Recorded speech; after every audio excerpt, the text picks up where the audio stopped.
اور قوم عاد کے بھائی ہود کو یاد کرو کہ جب انہوں نے اپنی قوم کو سرزمین احقاف میں خبردار کیا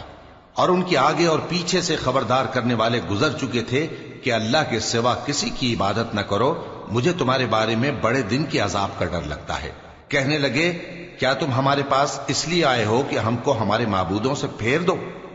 اگر سچے ہو تو جس چیز سے ہمیں ڈراتے ہو اسے ہم پر لے آؤ۔ پیغمبر نے کہا کہ اس کا علم تو اللہ ہی کو ہے، اور میں تو جو احکام دے کر بھیجا گیا ہوں وہ تمہیں پہنچا رہا ہوں،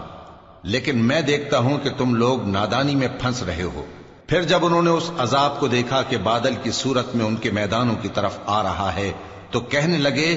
یہ تو بادل ہے جو ہم پر برس کر رہے گا، نہیں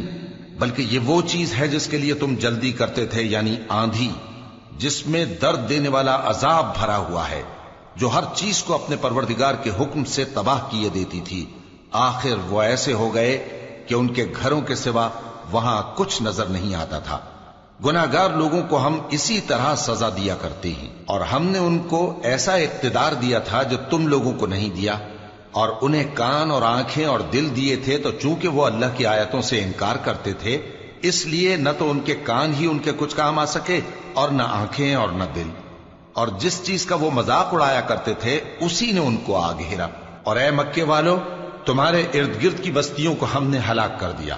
اور بار بار ہم نے اپنی نشانیاں ظاہر کر دیں تاکہ وہ رجوع کریں، تو جن کو ان لوگوں نے اللہ کا قرب حاصل کرنے کے لیے معبود بنایا تھا انہوں نے ان کی کیوں مدد نہ کی، بلکہ وہ ان سے گم ہو گئے،